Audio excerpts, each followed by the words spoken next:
Em 485 a.C., quando conquistada pelos babilônios, Israel era uma terra árida, onde os poucos camponeses que a habitavam davam duro para sobreviver.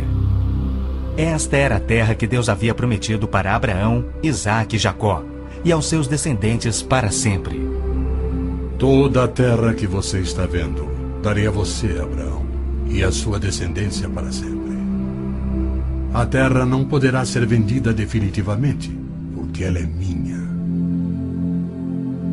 O povo que orgulhosamente habitava a terra prometida foi dizimado, espalhado e levado à Babilônia, onde passou 70 anos, conforme predito por Jeremias. Toda esta terra se tornará uma ruína desolada, e vocês estarão sujeitos ao rei da Babilônia durante 70 anos. Muitos judeus haviam voltado a Jerusalém para reerguer o templo, mas o resto da cidade estava em ruínas, suas paredes derrubadas e portões queimados. Em meio à desolação, Deus inspirou o profeta Zacarias a proferir uma das profecias mais notáveis já registradas. Ela predizia o período bíblico conhecido como os últimos dias. Farei de Jerusalém uma taça que embriague todos os povos ao seu redor. Farei de Jerusalém uma pedra pesada para todas as nações. O cumprimento dessa profecia após o admirável renascimento de Israel em 1948 é constatado pelo mundo todo. Exatamente como previsto na Bíblia, ao invés de Nova York, Berlim ou Moscou, a pequenina Jerusalém é o fardo maior dos países do mundo. O peso que ela tem é tal que o Conselho de Segurança das Nações Unidas dedicou quase 1/3 das suas deliberações a Israel, que representa apenas 1/1000 da população mundial.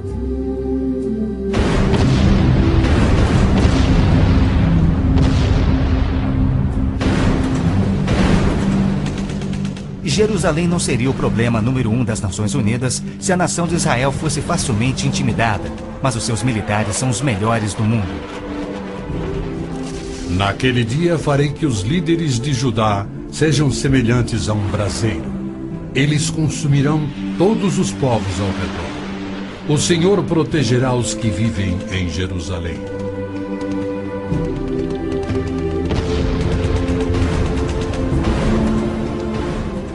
E exatamente como previsto, Israel tem devorado quem o ataca, vencendo todas as guerras, apesar de enormes desvantagens.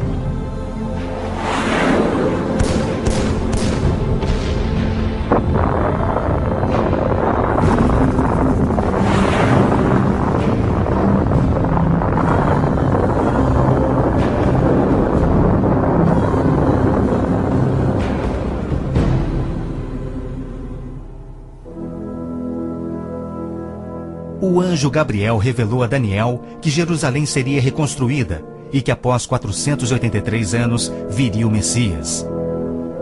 E que seu próprio povo, o povo de Israel, o rejeitaria e o crucificaria. Que a cidade e o templo ficariam outra vez em ruínas. E foi assim que aconteceu. Depois o ungido será morto e já não haverá lugar para ele. A cidade e o lugar santo, o templo, serão destruídos pelo povo do governante que virá. Jesus entrou em Jerusalém no dia exato da profecia, foi aclamado como Messias e depois rejeitado. Jesus mesmo profetizou: Eu lhes garanto que não ficará aqui pedra sobre pedra, serão todas derrubadas. Esse templo foi o templo que Herodes fez a reforma. E foi esse templo também, inclusive os vestígios dele, que Jesus disse que não ficaria pedra sobre pedra. Esse templo presenciou a profecia do Senhor Jesus quando ele disse que não ficaria pedra sobre pedra. E lá embaixo, olha lá, uma sobre a outra. Aquilo ali foi a profecia de Jesus. Vestígios do templo, ó. Olha o que aconteceu. Todas soltas, não estão uma sobre a outra, estão no entulho, não ficará pedra sobre pedra. Essas pedras, elas faziam parte da construção do grande templo, né? Templo de Salomão. E certa vez Jesus disse ao povo, ensinou que não ficaria pedra sobre pedra. E a palavra de Deus, ela não falha. Por mais que nós temos toda a nossa capacidade, né, humana, nosso poderio, nosso intelecto, tudo isso a nosso favor, por outro lado nós temos Deus, que Ele é muito mais do que isso. E aqui nós temos o cumprimento da palavra de Jesus.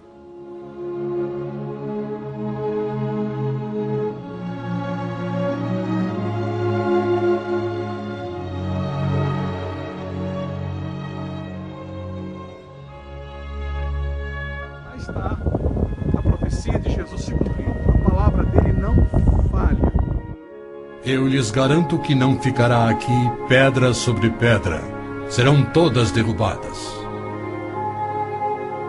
E serão levados como prisioneiros para todas as nações. No ano 70 DC, exatamente como Cristo previu, os exércitos romanos sob Tito saquearam Jerusalém, derrubaram o templo de Herodes e não deixaram pedra sobre pedra. Mais de 1 milhão de judeus foram mortos e o remanescente espalhado pelas nações. Vocês serão desarraigados da terra em que estão entrando para dela tomar posse. Então o Senhor os espalhará pelas nações, de um lado ao outro da terra.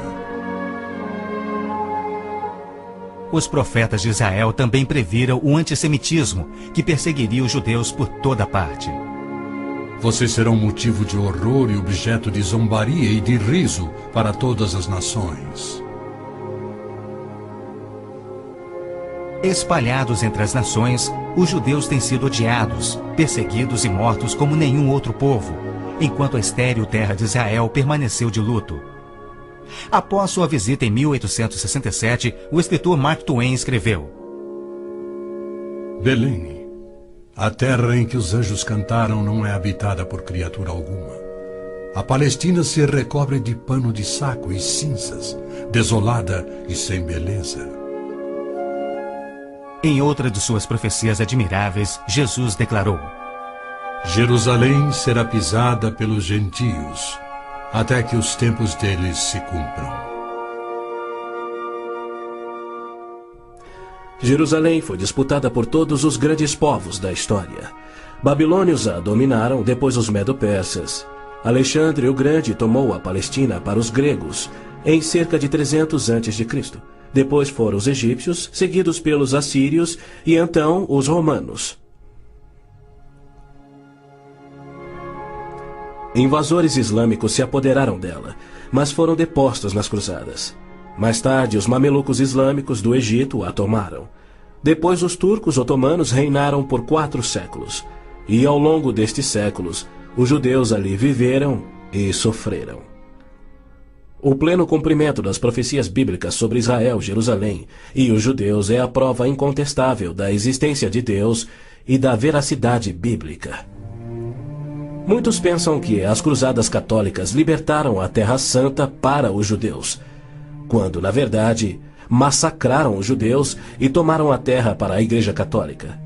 O Papa Urbano II, que organizou a primeira cruzada, desafiou seus seguidores a seguirem a estrada para o Santo Sepulcro, tomando a terra daquela raça malvada e sujeitando-a ao seu domínio. Hordas de voluntários, ostentando a bandeira da cruz, massacraram os judeus, a linhagem terrena de Cristo. Isso por todo o trajeto a Jerusalém. O líder da cruzada, Godofredo de Bouillon, jurou que se vingaria pelo sangue de Cristo, matando até o último dos judeus. Ao tomarem a cidade de Davi, seus homens perseguiram os judeus até a sinagoga e atearam fogo nela. Os papas subsequentes trataram os judeus como leprosos sem qualquer direito. Entre estes, Pio VII, Leão XII, Pio VIII e Gregório XVI. O abuso de Hitler contra os judeus alemães antes da Segunda Guerra descortinou um antissemitismo fervilhante que se estendeu por todo o mundo. Ao navio transatlântico St. Louis, abarrotado com 1.100 refugiados judeus, foi negado acesso a todos os portos nas Américas do Sul, Central e do Norte. 700 destes tinham vistos de imigração para os Estados Unidos, porém o presidente Roosevelt os enviou de volta para morrerem nos fornos de Hitler.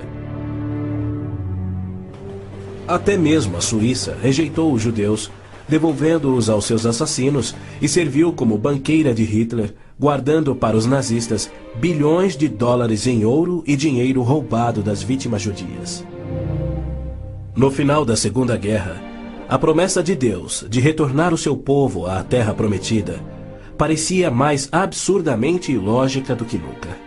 6 milhões de judeus perderam a vida no Holocausto de Hitler, um fato que muitos continuam a negar.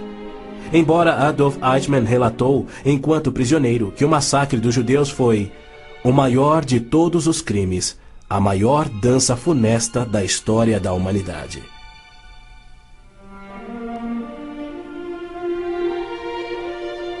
E o mais incrível é que, após a guerra, centenas dos esqueléticos sobreviventes, libertados dos campos de extermínio, foram mortos em toda a Europa. Porém, Deus não esquecera das suas promessas.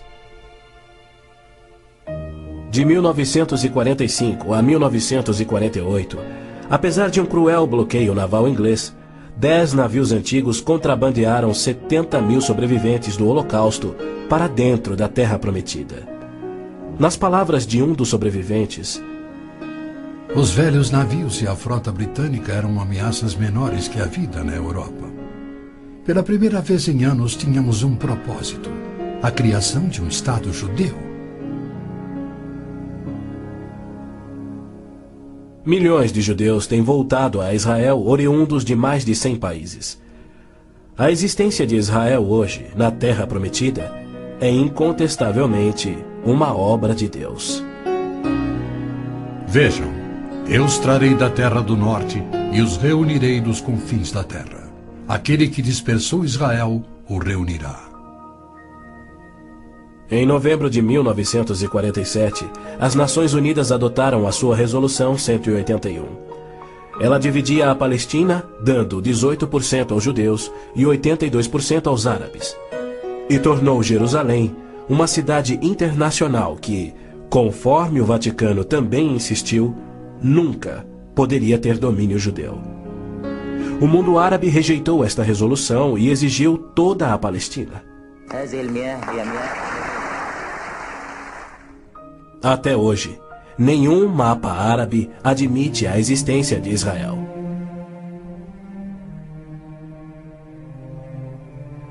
Em 14 de maio de 1948, Israel declarou sua independência. E foi imediatamente invadido por 6 nações árabes. Seus soldados eram várias vezes mais numerosos que os colonos judeus e tinham superioridade indiscutível em armas, tanques e aviões. Tendo recebido da ONU uma faixa estreita e indefensável de terra, rodeada de inimigos dispostos a exterminá-lo, Israel deveria ter sido aniquilado. Porém, para a surpresa do mundo inteiro, que torcia para os seus inimigos, os colonos israelenses derrotaram os que buscavam destruí-los, exatamente como Deus prometera. E assim tem acontecido em guerra após guerra, à medida que seus inimigos têm tentado aniquilar Israel. Sim, é isto mesmo. A aniquilação é o seu propósito declarado. Os muçulmanos têm como dever religioso a exterminação dos judeus. Eles sonham com sua destruição e promovem festividades para honrar os assassinos dos inocentes cidadãos de Israel. O fundamentalismo islâmico começa a varrer o nosso mundo. O próprio Maomé declarou: a última hora não virá antes que os muçulmanos lutem contra os judeus e os muçulmanos os matem. Mas por que a imprensa chama os terroristas muçulmanos de radicais e extremistas? Na verdade, eles apenas estão sendo fiéis ao islamismo. O Corão ordena: não tomeis por confidentes amigos os judeus nem os cristãos. Matai os idólatras, os não muçulmanos, onde quer que os acheis. Capturai-os, acossai-os e espreitai-os. Líderes muçulmanos, religiosos e políticos ameaçam os judeus como fazia Hitler na TV, pelo rádio e alto-falantes nas ruas e nas mesquitas, quando Gaddafi brada: a batalha de Israel será tal que Israel deixará de existir, ele fala por todos. O extermínio de Israel é transmitido aos muçulmanos desde o aleitamento. Um ministro da educação da Síria escreveu: O ódio com que doutrinamos as mentes dos nossos filhos desde o parto é sagrado. Um livro-texto de adolescentes egípcios declara: Israel não viverá se os árabes forem firmes no seu ódio. E um livro de pré-adolescentes diz: Os árabes não desistem de trabalhar em prol do extermínio de Israel.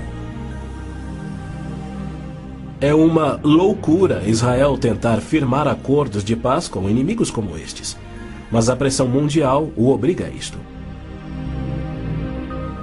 Na Guerra de Yom Kippur de 1973, milhares de tanques atravessaram simultaneamente o Sinai, oriundos do Egito, e descendo o Golã a partir da Síria num ataque surpresa cuidadosamente orquestrado. As forças militares de Israel estavam todas de licença, celebrando a mais sagrada de suas festas religiosas, levando, portanto, 3 dias para que se mobilizassem. 300 mil israelenses enfrentaram 1,2 milhões de árabes. Escapando por um fio da derrota, Israel sofreu pesadas baixas. Mas, em cumprimento incontestável da admirável profecia de Zacarias, de que as tropas judias seriam como fogo que consumiria as nações vizinhas, Israel expulsou os seus inimigos. Em retaliação por ter se defendido, 61 nações romperam relações diplomáticas com Israel, enquanto nenhuma nação repreendeu os árabes por seu ataque surpresa. Este tenso e custoso estado de alerta de Israel tem sido manipulado de modo a acusá-lo de perpetrador de violência infundada contra vizinhos amantes da paz. O antissemitismo é uma força motriz da mídia mundial, que é muito influenciada pelo dinheiro do petróleo. Não se veicula nenhuma crítica aos árabes e suas repetidas ameaças de extinção de Israel. Quando Israel deportou 400 terroristas do Hamas e do Jihad Islâmico por terem matado e mutilado centenas de seus civis, foi criticado pela mídia internacional e censurado pelas Nações Unidas. Mas quando o Kuwait deportou 300 mil palestinos, em sua maioria civis inocentes, a mídia fez pouco caso e as Nações Unidas ignoraram o fato. As Nações Unidas são flagrantemente pró-árabes e contra Israel.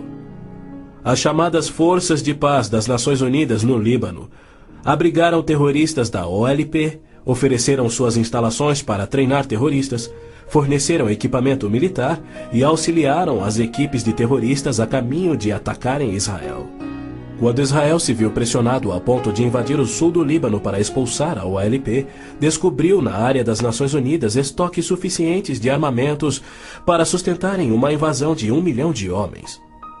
E a maioria, incrivelmente, era avançada demais para ser operada pela OLP e era obviamente destinada a uma invasão soviética. A ONU já condenou Israel mais de 370 vezes por ter se defendido, porém nunca condenou os terroristas ou os seus agressores. 2 anos após a Olimpíada de Munique, em que a OLP assassinou 11 atletas israelenses, Arafat, o seu líder, foi convidado para falar na Assembleia Geral da ONU. E foi recebido como herói, embora clamasse pela extinção de Israel. O então secretário-geral da ONU, Boutros Ghali, declarou: Os judeus devem abrir mão de sua condição de nação e do Estado de Israel para serem assimilados como uma comunidade do mundo árabe. O Domo da Rocha, no cume do Monte Moriá, está situado no coração de Jerusalém. Esta edificação de 141 mil metros quadrados inspira paixões tão explosivas que pode ser o estopim da Terceira Guerra Mundial a qualquer instante.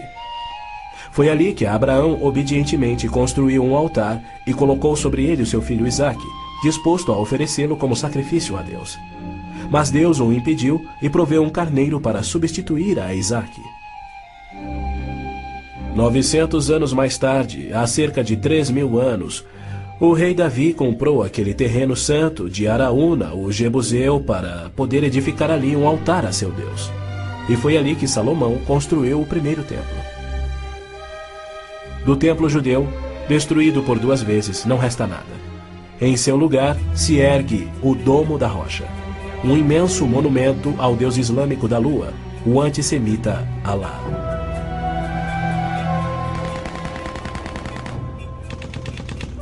Em 1967, quando Israel capturou o leste de Jerusalém e junto com ele o Monte do Templo, isto parecia contradizer a profecia de Cristo de que Jerusalém seria pisoteada pelos gentios até a sua vinda. Mas, incrivelmente, Israel imediatamente devolveu o Monte do Templo aos cuidados do rei Hussein da Jordânia. Este, por sua vez, o confiou a Yasser Arafat e a sua OLP em 1994. Assim, o coração de Jerusalém está nas mãos de gentios, e as nações dos gentios de todo o mundo exigem o controle. Uma das principais tensões no Oriente Médio, hoje em dia, é a questão do chamado povo palestino. A Organização de Libertação da Palestina, a OLP, liderada por Yasser Arafat desde 1969, alega representar os palestinos. A OLP declara: nosso conflito com o inimigo sionista não surge em função da demarcação de suas fronteiras, mas sim da própria existência de Israel. A OLP, como todos devem saber, é uma organização islâmica de terrorismo. Ela treinou as gangues de assassinos de Idi Amin, que mataram 300 mil cristãos negros em Uganda. Na verdade, a maioria das organizações terroristas em todo o mundo foram treinadas pela OLP. Arafat cometeu seu primeiro assassinato aos 20 anos. Sob sua liderança, a OLP se tornou a maior, a mais rica, a mais violenta e a mais sangrenta das organizações terroristas já conhecidas. Em 1970, a OLP tinha 55 bases na Jordânia, e seu terrorismo contínuo contra os civis jordanianos era tão maligno que o rei Hussein a atacou com suas tropas de beduínos, e após semanas de sangrentas batalhas, expulsou a OLP para o Líbano. Ali, a OLP aniquilou as cidades cristãs de Damur, Beit Malá, Tal Abbas e outras. A mídia fez vistas grossas ao seu reinado de terror no Líbano. A imprensa internacional foi ameaçada e se manteve em silêncio. Os que ousaram divulgar a verdade tiveram mortes brutais. Larry Buckman e Sean Turan, da TV ABC, Mark Trion, da rádio belga Livre, Robert Pfeffer, da revista Der Spiegel, e outros. Cerca de 300 mil civis libaneses foram mortos e mais de 100 mil das jovens sobreviventes foram engravidadas por estupros da OLP antes que Israel a expulsasse. Porém, novamente, Israel foi censurado. Ladies and gentlemen, Mr. Arafat, Chairman of the Executive Council of the Palestine Liberation Organization, His Excellency Yitzhak Rabin, Prime Minister of Israel, the President of the United States. Quaisquer tratados de paz com a OLP têm como propósito único enganar Israel. O modelo que os muçulmanos seguem hoje foi dado por Maomé. Em 628, ele firmou um tratado de paz de 10 anos com sua tribo Quraysh, em Meca. 2 anos mais tarde, ele atacou Meca, matando os homens e escravizando as mulheres e crianças. Arafat declarou publicamente: em nome de Alá, eu não considero o acordo de paz entre a OLP e Israel mais do que o acordo assinado entre nosso profeta Maomé e a tribo Quraysh. A paz para nós implica na destruição de Israel. O primeiro passo é fingir a paz para ganhar territórios dentro de Israel, de onde possa lançar sua destruição final. Por incrível que pareça, Arafat e seus assassinos da OLP têm sido eximidos e celebrizados pela mídia mundial. Este criminoso, impiedoso e sadista recebeu um prêmio Nobel da Paz e é honrado como campeão da justiça em prol do oprimido povo palestino. Palestinos? Nunca houve palestino, seja povo, nação, língua, cultura, religião ou economia. As alegações de serem descendentes de um povo palestino que supostamente habitou uma terra chamada Palestina por milhares de anos não passa de uma mentira intencional. A terra era chamada Canaã e era habitada por cananeus. E o que fora Canaã tornou-se a terra de Israel quando Deus a entregou ao seu povo. Porém, uma história revisada que oculta a verdade é promovida nas melhores enciclopédias e livros, incluindo publicações cristãs. Aqueles que hoje se denominam palestinos são árabes, por berço, língua, religião islâmica e cultura. A origem do termo Palestina provém dos filisteus, os arqui-inimigos do antigo Israel. Em 130 d.C., os romanos reconstruíram Jerusalém como uma cidade pagã, tendo um templo de Júpiter no lugar do templo judeu. Provocados à rebelião, 500.000 de judeus foram mortos e milhares escravizados. Os romanos, irados, renomearam a terra de Israel, batizando-a de Síria-Palestina. Assim surgiu o termo palestino. Dali em diante, os judeus que ali viviam foram chamados de palestinos. Na Segunda Guerra, o exército britânico tinha uma brigada palestina composta por voluntários judeus. A Orquestra Sinfônica da Palestina era de judeus, assim como o Palestine Post era um jornal de judeus. Em 1948, árabes fugidos de Israel começaram a alegar que eles eram os verdadeiros palestinos e que a terra de Israel sempre lhes pertencera. E a mídia mundial promove essa mentira. Mas a verdade é que em 1948 os árabes ocupavam meros 3% da Palestina, enquanto que a posse de Israel data de 4.000 anos de quando Abraão adquiriu a caverna Macpela em Hebrom. Ali Abraão sepultou sua esposa Sara, e ali estão enterrados Abraão, Isaque, Rebeca, Jacó e Lia. Em Hebrom, Davi foi coroado rei. É um lugar sagrado para os judeus e não tem nada a ver com os árabes ou com o Islã. E ainda assim os muçulmanos ignoram a presença contínua dos judeus por 3.000 anos e dizem que Hebrom é sua. Construíram uma mesquita e estão determinados a expulsar todos os residentes judeus. Há meio século, o mundo convive com o problema de centenas de milhares dos autodenominados refugiados palestinos da guerra pela independência em 1948. Em mais uma mentira típica, a mídia internacional acusa os judeus de impiedosamente desalojarem a população nativa. Mas, na verdade, foi o alto comando árabe que os instruiu por rádio a deixar rapidamente a Palestina enquanto eles massacrariam os judeus. Uns 350.000 fugiram. Muitos ficaram. Os que ficaram hoje são cidadãos israelenses e atualmente compõem uns 16% do eleitorado de Israel. A Jordânia anexou o território palestino designado pela ONU, expeliu todos os judeus, destruiu as sinagogas judaicas e renomeou de margem ocidental as terras conhecidas por Judéia e Samaria desde os tempos bíblicos.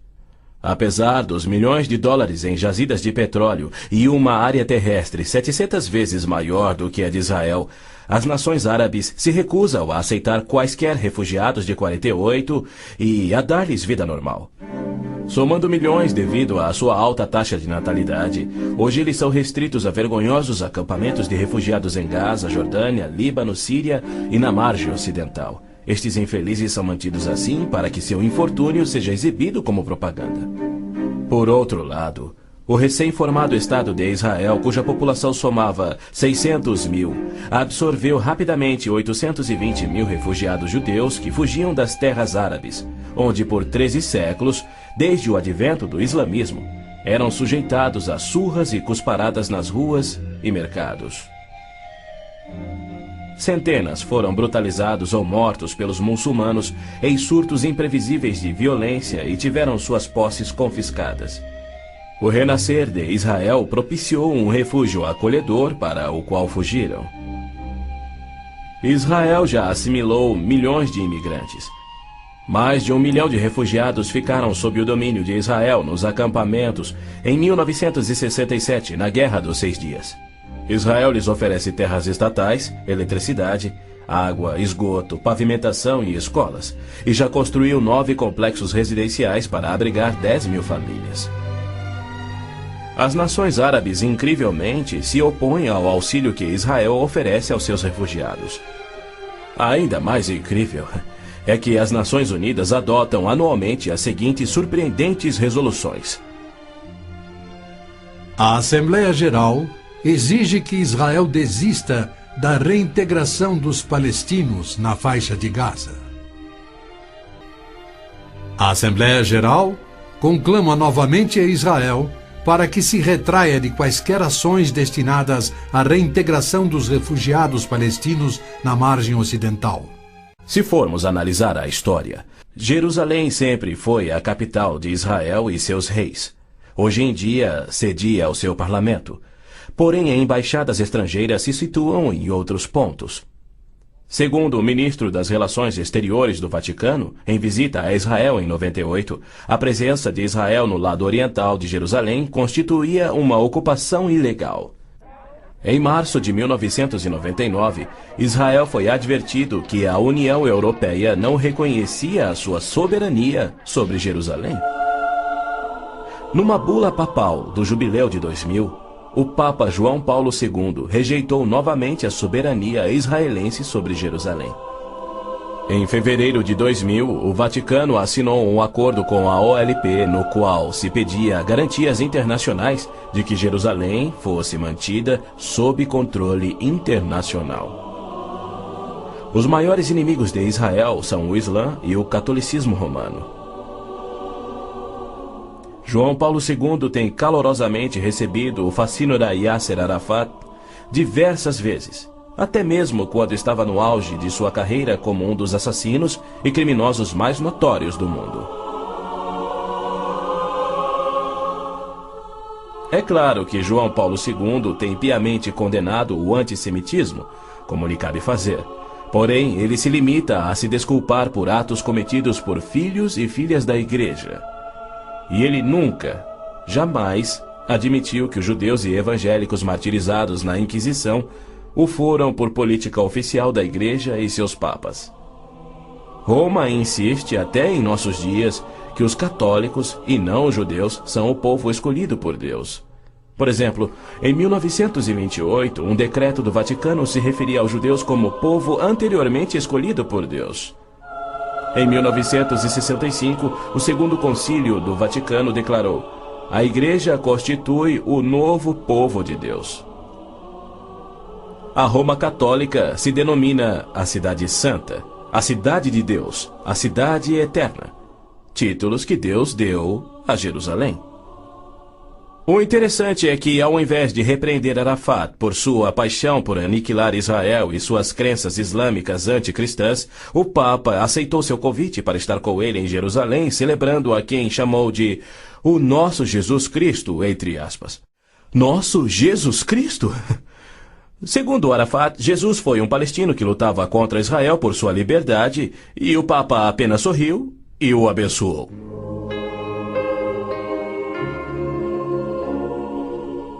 Os judeus culpam a Cristo e aos cristãos pelo antissemitismo do catolicismo romano. Mas o catolicismo, com seu falso evangelho de obras, sacramentos, purgatório e indulgências, não representa o cristianismo bíblico. Nenhum cristão verdadeiro poderia ser antissemita. Jesus foi um judeu. Inclusive, a Igreja Católica matou muito mais evangélicos do que judeus. O Papa Inocêncio III massacrou por completo a cidade de Béziers, na França. Morreram cerca de 60 mil cristãos albigenses. E segundo o Papa, foi o auge do seu papado. Os exércitos dos papas levaram um século para exterminar os albigenses e o mesmo destino foi imposto aos valdenses, huguenotes, husitas e outros. No massacre de São Bartolomeu foram chacinados 70 mil huguenotes, mais 200 mil foram mortos depois e 500 mil fugiram da França para salvar a vida. E como estes, há muitos outros exemplos. Hitler não assassinaria os 6 milhões de judeus se os séculos do antissemitismo romano não tivessem preparado o caminho.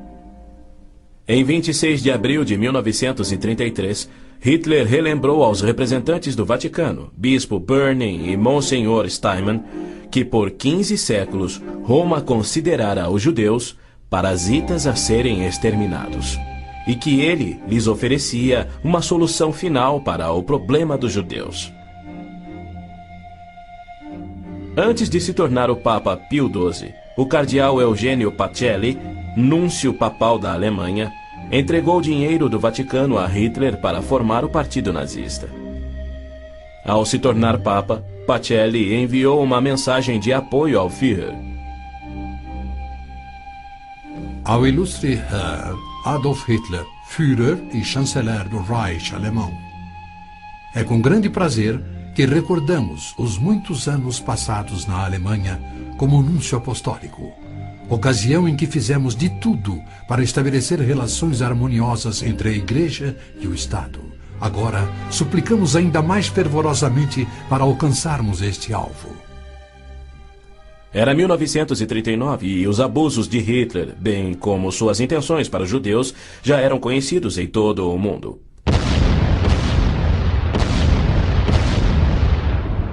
Foi em janeiro daquele ano que Hitler declarou que a guerra resultaria na, abre aspas, exterminação da raça judaica, fecha aspas. Die Völker noch einmal in einen Weltkrieg zu stürzen, dann wird das Ergebnis nicht der Sieg des Judentums sein, sondern die Vernichtung der jüdischen Rasse in Europa. Após 4 anos, em 22 de junho de 1943, enquanto pairava a fumaça de judeus incinerados nos céus da Europa, o Papa Pio XII, em contraposição à promessa de Deus, escreveu ao presidente Roosevelt tentando dissuadi-lo de tornar a Palestina em terra judia. Não existe precedente histórico para justificar o regresso de um povo a uma terra deixada 19 séculos antes. Se os hebreus desejam um lar, não seria muito difícil encontrar um território que lhes sirva melhor que a Palestina. Com o aumento da população judaica naquela região, graves novos problemas surgiriam. Sem precedente histórico, Deus o havia prometido. Pio XII nunca condenou o Holocausto em público. Tampouco buscou dissuadir Hitler do seu intento de aniquilar os judeus. Porém, ele se manifestou, de forma bem enfática, contra o regresso dos judeus à terra de Israel, que Deus lhes dera como herança eterna. Do mesmo modo, Pio X declarou em 1904: Não podemos reconhecer os judeus como povo. Em 1919, o cardeal Pietro Gasparri, secretário de Estado do Vaticano, escreveu: O perigo que mais nos amedronta é o da criação de um Estado judaico na Palestina. E quanto ao Islã, esta religião de violência tem sempre forçado conversões pela espada. Após a morte de Maomé, a maioria dos árabes abandonou o Islã, dando origem às famosas Guerras da Apostasia. Abu Bakr, o primeiro califa a suceder Maomé, matou dezenas de milhares de ex-muçulmanos buscando reimplantar o Islã. Até o início do século VIII, os ferozes guerreiros do Islã haviam tomado a maioria do Oriente Médio, muito da África e haviam quase conquistado a Europa. A violenta natureza do Islã é vista ainda hoje em multidões bradando "Allah é grande" e infligindo terror e morte sobre os não-muçulmanos. O Islã está por trás da maior parte do terrorismo no mundo. Hoje em dia, multidões muçulmanas periodicamente massacram milhares de cristãos, queimando e saqueando as suas terras.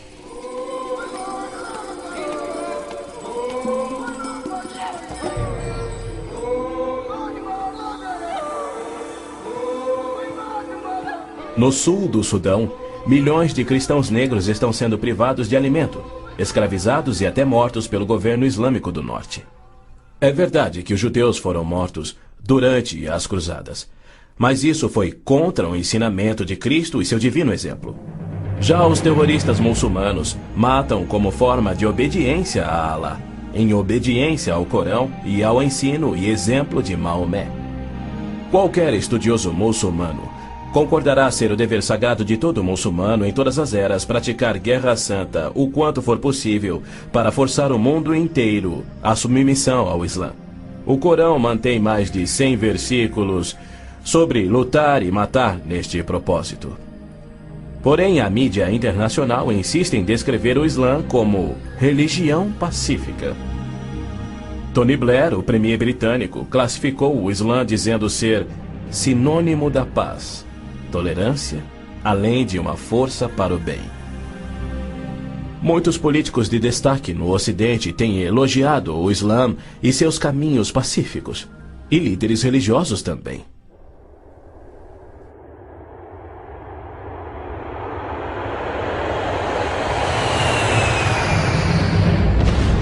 Os inusitados atos de guerra praticados por terroristas contra os Estados Unidos em setembro de 2001 resultaram em declarações de políticos que diziam ser necessário distinguir entre terrorismo causado por grupos extremistas, fanáticos, e a religião islâmica em si, que é pacífica.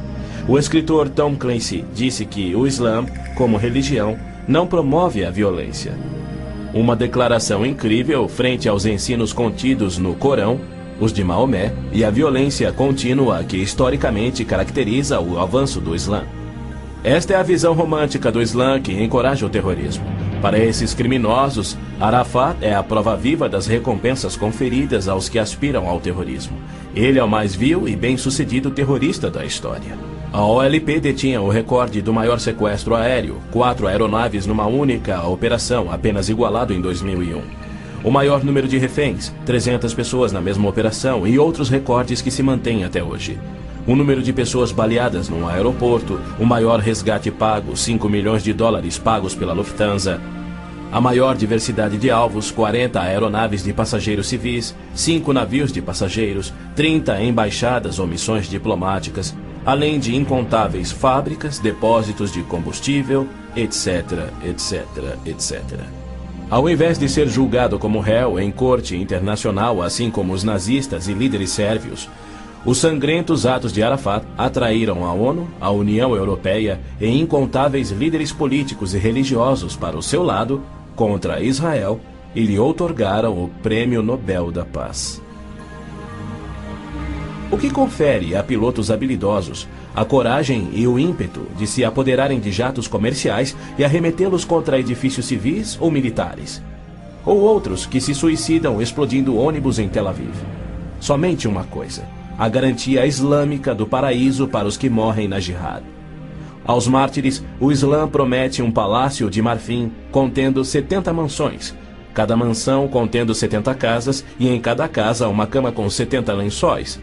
E em cada lençol uma linda virgem que recupera sua virgindade a cada vez que o mártir a possui. Lhe é prometido que o seu apetite para o sexo e alimento será igual ao de 100 homens. Os meninos muçulmanos ouvem essa promessa desde a infância. Ela lhes confere a coragem inconsequente que os faz treinar e executar ações terroristas suicidas para infligir morte e destruição sobre os chamados inimigos de Alá. Quando este mundo reconhecerá que o Islã é que é o culpado? E quando os muçulmanos que desprezam o terrorismo perceberão estarem seguindo uma religião terrorista, conforme a história comprova? Os muçulmanos têm continuamente se torturado, se combatido e se matado. Nos 8 anos de guerra entre o Irã e o Iraque, foram usados milhares de toneladas de gás venenoso e as mortes somaram mais do que as da Primeira Guerra Mundial. Nos territórios da OLP tomados de Israel, não há liberdade de consciência, de expressão, de religião ou de imprensa e nem voto democrático. E isto caracteriza todos os países islâmicos. Na Arábia Saudita, no berço do islamismo, não se admitem judeus. Cidadania é privilégio muçulmano. É vedada a construção de templos que não sejam islâmicos e, segundo a lei universal do islamismo, a pena de morte é oficial e é destinada ao muçulmano que se converte a qualquer outra religião. Não se pode carregar uma Bíblia nas ruas da Arábia Saudita ou realizar estudo bíblico em seu próprio lar. Mas o Islã é a religião que mais cresce no Ocidente. Na Inglaterra, congrega-se mais em mesquitas do que em templos cristãos.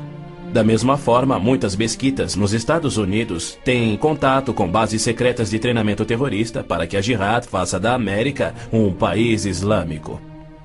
O Islã rejeita o Deus da Bíblia e nega a divindade de Cristo ou que ele morreu por nossos pecados, alegando que um discípulo sósia tomou o lugar de Cristo na cruz e que Cristo foi levado vivo ao céu e que deverá voltar a esta terra para morrer um dia.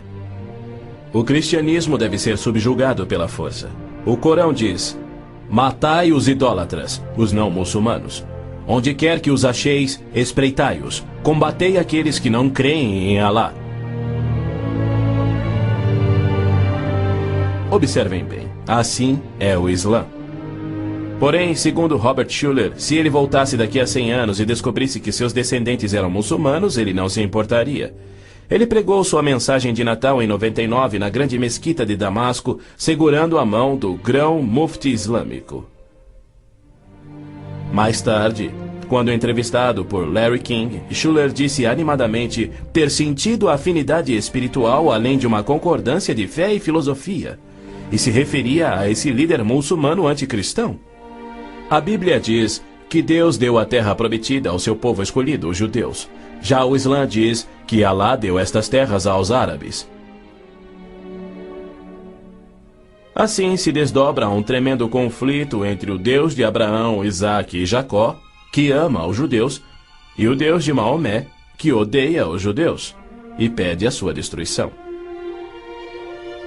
O conflito real não é entre judeus e árabes, mas entre o Deus da Bíblia, cujo nome é Javé, e o Deus do Corão, chamado Alá.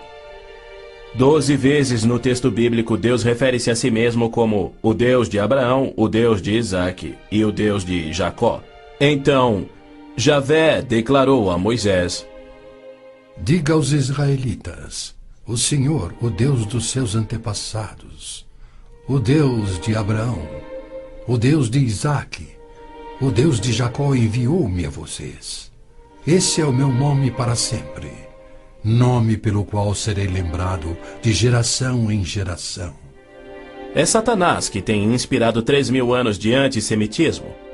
Se os judeus fossem destruídos, o Messias não poderia nascer. Mesmo após a vinda de Cristo, se Satanás destruísse os judeus, Javé seria um mentiroso, incapaz de cumprir sua promessa de restaurar a terra a Israel para que dali Cristo reinasse no trono de Davi na sua segunda vinda. A integridade de Deus tem a ver com a sobrevivência de Israel. Embora não conste uma única vez no Corão, há mais de 800 menções de Jerusalém na Bíblia. Dela é dito repetidas vezes ser o local em que Javé, o Deus da Bíblia, estabeleceu o seu nome para sempre. Yasser Arafat alega que Jerusalém tem sido uma cidade árabe há milhares de anos, quando na realidade ela nunca o foi. Em julho de 1889, constou no jornal Pittsburgh Dispatch que, dos 40.000 habitantes de Jerusalém, 30.000 eram judeus e a maioria do restante era cristã. Quando Israel declarou sua independência em 1948, havia 100.000 judeus vivendo na Jerusalém antiga. Ela foi fundada há 3.000 anos por Davi, o grande rei de Israel, e se manteve uma cidade judia desde então. Não é à toa que mais de 40 vezes a Bíblia se refere a Jerusalém como sendo a cidade de Davi. Ali Deus estabeleceu o trono de Davi para sempre. E naquele trono, o Messias, descendente de Davi, deverá reinar sobre Israel e o mundo. O Senhor Deus lhe dará ao Messias o trono de seu pai Davi, e ele reinará para sempre sobre o povo de Jacó. Jerusalém é um cálice de tontear porque líderes mundiais rejeitam o Deus bíblico e seu plano de paz para Jerusalém e o mundo. A insistência do Vaticano e da ONU de que Jerusalém deve ser uma cidade internacional e dos muçulmanos que dizem que ela lhes pertence constituem desafios ao Deus de Abraão, Isaque e Jacó, assim como a paixão muçulmana pela destruição de Israel. As nações muçulmanas estão se armando com mísseis capazes de portar ogivas químicas e biológicas, além de nucleares. Certamente não são armas de defesa. Todo mundo sabe que tem um propósito único: chover morte e destruição sobre Israel. A Síria já fabricou milhares de ogivas químicas, tem vastos estoques de armas biológicas e triplicou seu poderio militar e aéreo desde a Guerra de Yom Kippur em 1973. Israel também tem armas nucleares, atualmente posicionadas em modernos submarinos, e certamente não seria vencido sem utilizá-los. Era a isto que Cristo se referia quando, numa surpreendente profecia que antevia os armamentos modernos, ele alertou sobre uma destruição tão incrível que, se ele não intervisse para interrompê-la, não restaria vida na Terra? E se aqueles dias não fossem abreviados, ninguém sobreviveria. O Armagedon é tema frequente nas profecias bíblicas. A Bíblia descreve com clareza os eventos que anteciparão o Armagedon. Milhões de judeus já voltaram a Israel depois de serem espalhados entre as nações. Eles reconstruíram Israel a partir do nada e sentem-se seguros com uma falsa paz. Com a progressão do processo dessa falsa paz, os árabes matam e queimam as casas dos árabes que suspeitam estar cooperando com Israel. Terroristas muçulmanos que matam judeus são honrados nos países árabes. Ruas e feriados recebem os seus nomes. Na virada do milênio, o Prêmio Palestino de Cultura foi outorgado a Abu Daud por seu livro, no qual descreveu como planejou e executou o assassinato de 11 atletas israelenses nas Olimpíadas de Munique em 72. Ainda assim, os israelenses seguem sonhando em alcançar a paz com aqueles que juraram exterminá-los. Logo a seguir, virá aquilo que Jeremias chamou de o tempo da angústia de Jacó. Exércitos do mundo, sob o anticristo, serão trazidos ao Armagedon por Javé, no intento de puni-los por terem odiado, perseguido e matado o seu povo Israel, e para disciplinar Israel por sua descrença. Você, anticristo, avançará contra Israel, o meu povo, nos dias vindouros. Trarei você contra a minha terra para que as nações me conheçam, e todas as pessoas da face da terra tremerão diante da minha presença. Reunirei todos os povos para lutarem contra Jerusalém. Depois, o Senhor sairá para a guerra contra aquelas nações. As frases "a minha presença" e "o Senhor sairá para a guerra" indicam que Deus mesmo virá salvar Israel no Armagedon. Zacarias diz: Deus virá como um homem ressurreto que foi traspassado. Este só pode ser o Messias, a quem Isaías chamou Deus poderoso, o Pai eterno. Ouça novamente as previsões dos profetas judeus sobre a rejeição do Messias, sua crucificação pelo seu povo e sua morte pelos pecados do mundo. Perfuraram minhas mãos e meus pés na crucificação. Foi desprezado e rejeitado, eliminado da terra dos viventes. Por causa da transgressão do meu povo, ele foi golpeado. Então o ungido será morto e já não haverá lugar para ele, apenas para os pecados do mundo. Em consonância com os profetas de Israel, João nos revela o Armagedon no último livro da Bíblia e nos mostra Cristo voltando do céu para destruir o anticristo, exatamente como Paulo também profetizou. Vi os céus abertos e diante de mim um cavalo branco, cujo cavaleiro se chama Fiel e Verdadeiro. Seus olhos são como chamas de fogo, e seu nome é Palavra de Deus. Então vi a besta, o anticristo, os reis da terra e os seus exércitos, reunidos para guerrearem contra aquele que está montado no cavalo e contra o seu exército. Mas a besta foi presa, e com ela o falso profeta. Os dois foram lançados vivos no lago de fogo.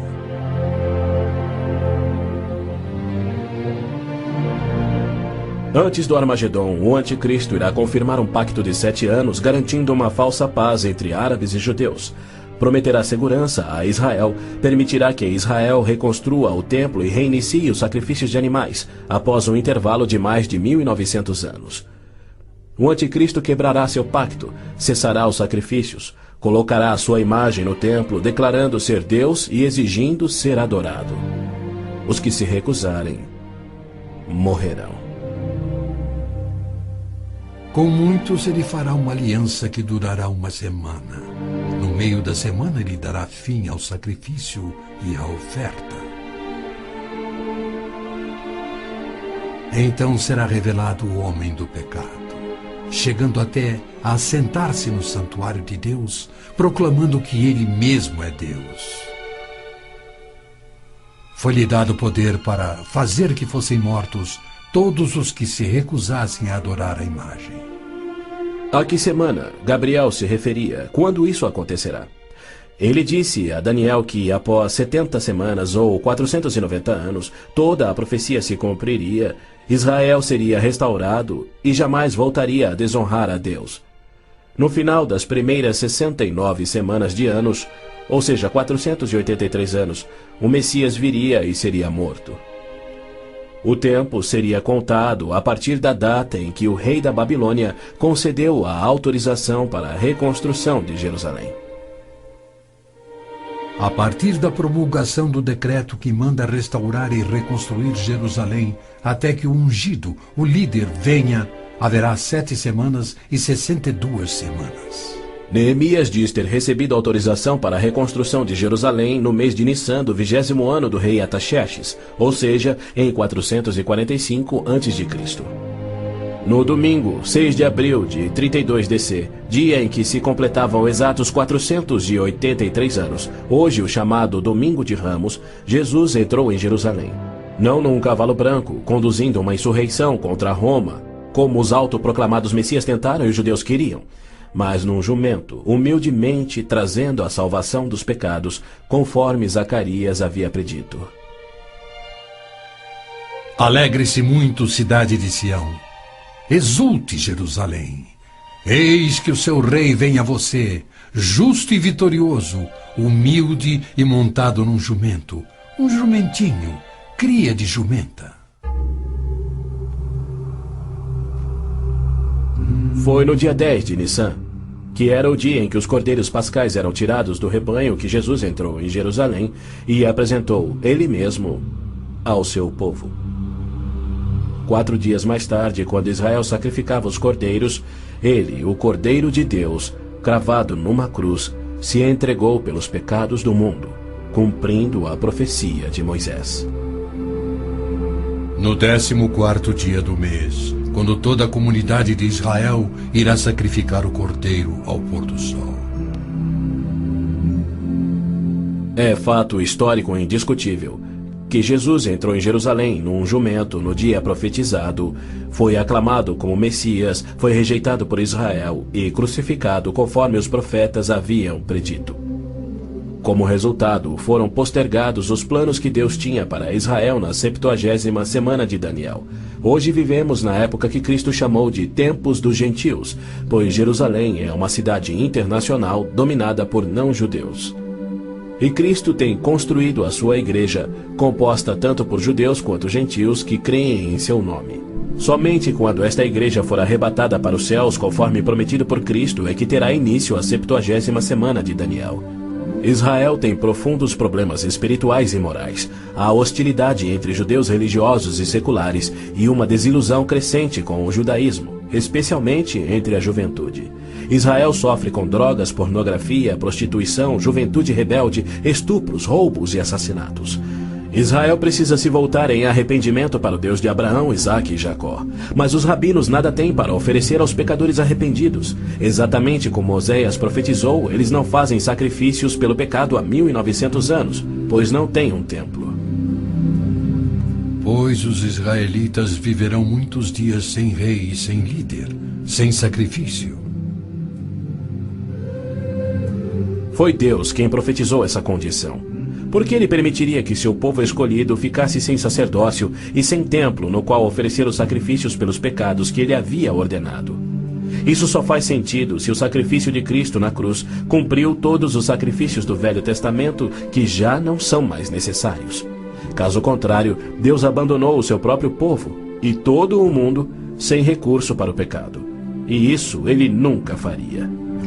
As escrituras hebraicas contêm mais de 300 profecias, indicando quando e onde o Messias nasceria e como reconhecê-lo quando ele viesse. Cada uma destas foi especificamente cumprida ao pé da letra na vida, morte e ressurreição de Jesus de Nazaré. Se ele não for o Messias, então não existe o Messias. Pois foi Cristo que, no dia exato revelado pelo anjo Gabriel a Daniel, entrou em Jerusalém num jumento, foi aclamado Messias, depois rejeitado e crucificado conforme profetizado. Segundo as escrituras do próprio povo de Israel, aqueles que esperam a primeira vinda do Messias já estão atrasados em 1900 anos. A única esperança de Israel está na sua segunda vinda, e podemos ter certeza de que, havendo gerado a nação de Israel, Deus irá cumprir o seu propósito, pois ele declara: Pode uma nação nascer? Acaso faço chegar a hora do parto e não faço nascer, diz o Senhor? Acaso fecho o ventre? Tragicamente, muitos judeus só crerão no seu Messias no Armagedon. Quando Javé aparecer em pessoa para salvar Israel da destruição pelos exércitos, eles reconhecerão finalmente ser o Messias, aquele que foi traspassado e morto pelos seus pecados e que ressuscitou como o próprio Messias predito pelos seus profetas, a quem rejeitaram. Então todos os judeus ainda vivos irão crer. Mas para todos aqueles, judeus e gentios, que morrerem sem crer nele, tragicamente não restará esperança.